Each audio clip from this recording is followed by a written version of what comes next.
Welcome to Dark Horizon Creations. This time we're taking a look at the Jurassic World epic attack Spinosaurus.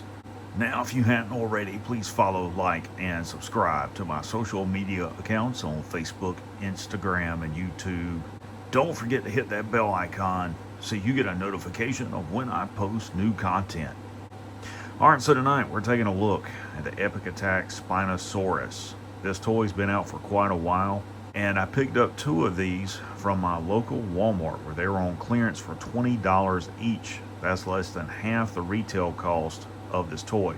Now, if you're watching this product review and you don't know anything about Spinosaurus other than the fact that it is a large, mean-looking dinosaur, they are the largest known spinosaurid theropod dinosaurs that lived during the late Cretaceous period, about 100 to 94 million years ago in North Africa. That's where all of the fossils have been found thus far.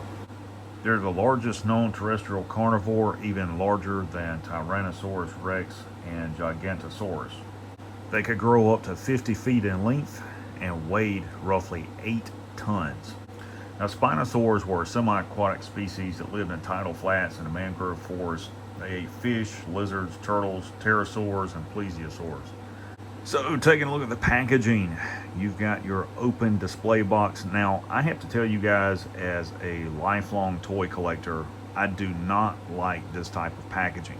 And the simple reason is this: there are too many ways for the toy to become damaged. When these are shipped in the shipper box, there are usually 2 in each case. Once they get out on the shelf, they can be damaged by stalkers, they can be damaged by kids playing with the toys.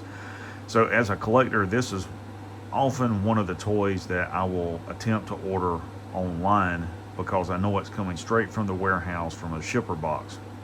However, that being said, when you see them on clearance like this at that price, what I try to do is go through the entire stock of the toy on the shelf, find those that have the least amount of blemishes to both the toy and the packaging, and those are the ones that I'll buy.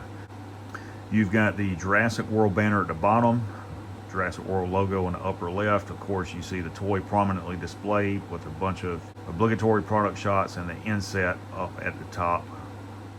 On the back of the packaging, you've got some more obligatory product shots of the toy, including some of the action features in the inset images.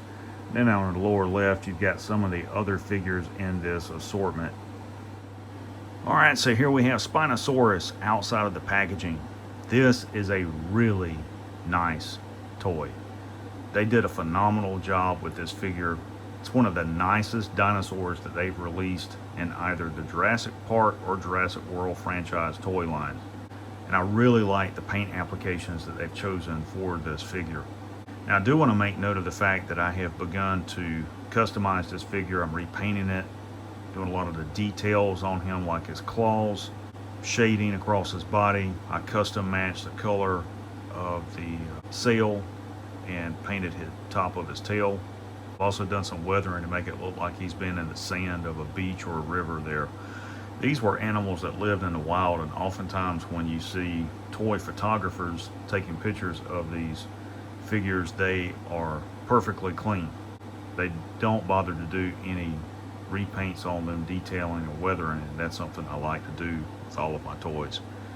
So let's take him and swing him around, bring him in close, and I'll slightly open his mouth so you can see his tongue, his teeth. See his eyes there. A lot of detail on his snout, some scratch marks. He's got 2 proto horns up here. You can see the ridges on him, more slash marks. A lot of nice detailing on his body. Texturing, I do like that. All the way around. You can see his tail back here where I've painted that. Just a really cool looking dinosaur. Let's talk about some of the action features on the dinosaur. So if you take his forelimbs, you can pivot them up and down. and it'll give you different growling and snarling sounds and even roar. And they don't angle outwards. If you look at his hind legs here, they will pivot front and back. They stop in place. His foot pad will rotate left and right.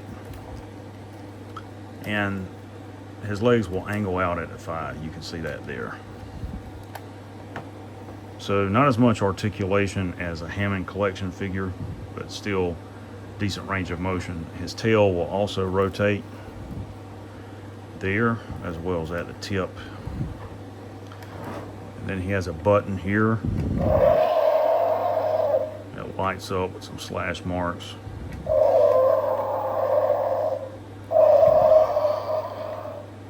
And then thought there was a button on the bottom for his spine, but I don't see one, but it'll pop down and lights up. You can see the battle damage there. And then on his tail, if I can get this to pop up, there's a Dino DNA QR code you can scan with the app on your phone, see more information about him. Next, I want to do some scale comparisons with some of the other figures that I have from Jurassic World. We'll begin with a Velociraptor. Now, the movie raptors stand about 6 feet tall.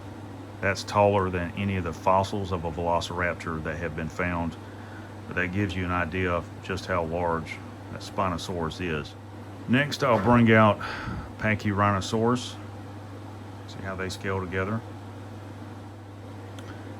Here is a Parasaurolophus. See how they scale together. Here is a Mapusaurus. They look really cool together. I like that.